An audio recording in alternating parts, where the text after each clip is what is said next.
ازيكم حبايبي؟ هنعمل مع بعض النهارده بقى ايس كريم خطير بجد ونباتي كمان. مش هنستخدم فيه البان حيوانيه، هنستخدم ممكن اللبن الصيامي او النباتي. طالعه جميله جدا، ممكن نقول عليها كيكه الايس كريم.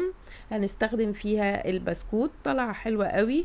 يلا نبتدي مع بعض. بس قبل ما نبتدي ما تنسوش الاشتراك في القناه واللايك والشير، واللايك بيعلي المشاهدة علشان يوصل الفيديو للناس.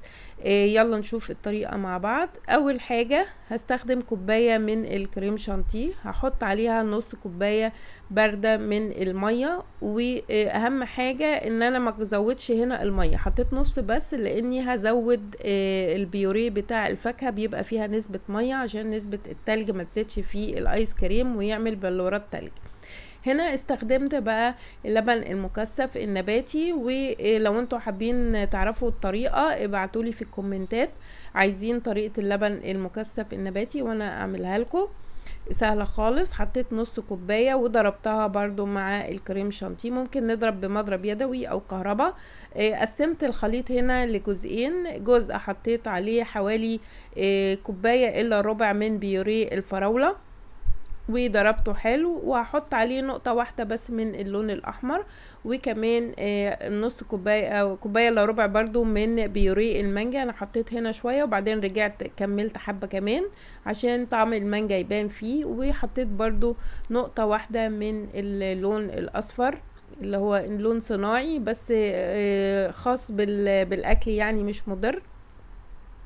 نقطة واحدة بس مش اكتر علشان ما تغيرش اللون قوي.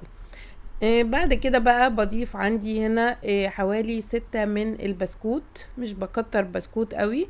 بجيب بقى قالب الكيك عندي او اي قالب، وبحط كيسة بتاعة المطبخ او التلاجة او المطبخ، وبحط اول طبقة وهي الفراولة. بعد كده برضو المانجا، برضو بحط شوية بسكوت وشوية زبيب، وبحط الطبقة التانية.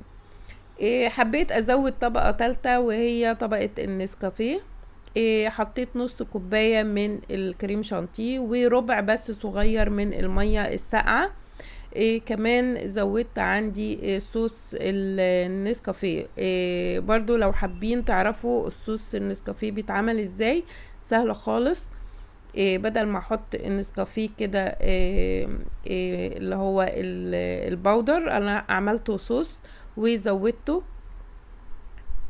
وبعدين بزود بقى عندي هنا البسكوت برضو والزبيب، وبحط الطبقة التالتة فوق الطبقتين اللي قبل كده، وبسويهم، بحاول اسويهم بالسباتيولا كده لغاية ما يبقى متساوي. وبعدين بطبق عليه بقى الكيس، بقية الكيس اللي انا فتحاه، واقفلهم وبحطه بقى في الفريزر لغاية تاني يوم الصبح. يعني انا عملته من بالليل وفتحته على الصبح كده بقى جمد، يعني ما لا يقل عن 10 ساعات، لان طبعا الطبقة هنا تخينة فلازم عشان تاخد وقتها في الجمدان تجمد يعني.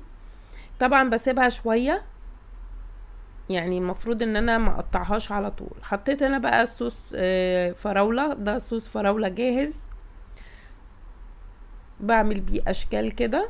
وبعد كده بقى ممكن لو عندي مكسرات ممكن احط مكسرات بندق